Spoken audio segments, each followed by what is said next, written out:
ప్రభునందు ప్రియులైన మీకందరికీ యేసుక్రీస్తు ప్రభువారి నామంలో శుభవందనాలు తెలియజేస్తూ ఉన్నాం. దైవజనులు బ్రదర్ భక్త సింగ్ గారి పరిచర్యలో నుండి దైవ మర్మములు మే 27. తన మనస్సులో సందేహింపక తాను చెప్పినది జరుగునని నమ్మిన ఎడల వాడు చెప్పినది జరుగునని మీతో నిశ్చయముగా చెప్పుచున్నాను. మార్కు సువార్త 11:23.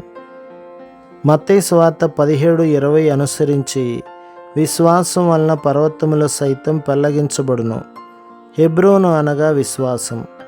హెబ్రోను ఆశ్రయ స్థలము కూడా.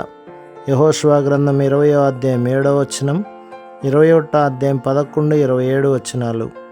హెబ్రోనుకున్న మూడవ అర్థమేమనగా, ఆత్మీయముగా బలహీనులుగానున్న వారి భారములను మనము భరించి వారు పడిపోయినప్పుడు లేక అపాయములోనున్నప్పుడు ప్రసవ వేదనతోనూ పట్టుదలతోనూ వారి కొరకు ప్రార్థించవలెను. ప్రేమ దయల చేత వారిని పైకి లేవనెత్తవలెను. 4వదిగా, హెబ్రోన్ అనగా దేవుని మీద సంపూర్ణంగా ఆధారపడుట.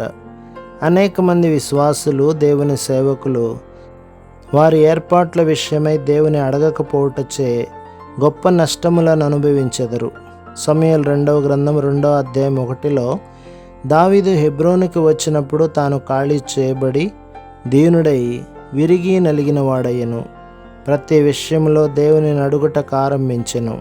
నేను వెళ్ళనా, నేనెక్కడికి వెళ్ళవలెను అని అడుగుటకు నేర్చుకొనెను.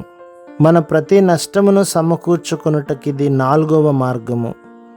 నీ స్వయముపై ఆధారపడటం మాని నిన్ను నీవు ఖాళీ చేసుకొని ప్రతి విషయం కొరకు దేవుని యొద్ద విచారించుటకై సమయమును తీసుకొనుము. నీ ద్రవ్యమును సహితము ఎలాగూ ఖర్చు పెట్టవలెనో ఆయనను అడుగుము. అదే విధముగా సంఘమునకు సంబంధించిన ప్రతి విషయం కూడా దేవునిని అడగవలెను. హెబ్రోనులో మన ప్రతి కదలిక, కార్యమునకు వ్యక్తిగతముగాను సమాజముగాను దేవుని యొద్ద విచారించి మేమెక్కడికి వెళ్ళవలెను, మేమేమి చేయవలెను అని అడుగుటకు నేర్చుకునేదము. అనేకులు తమ వివాహ విషయంలో దేవుని చిత్తమును ఎట్లు కనుగొనవలెనో ఎరుగక ఉన్నారు. అందువలన అనేక మంది విశ్వాసుల జీవితములు నాశనమైపోయి అసంతోషకరమైన గృహములను కలిగి ఉన్నారు.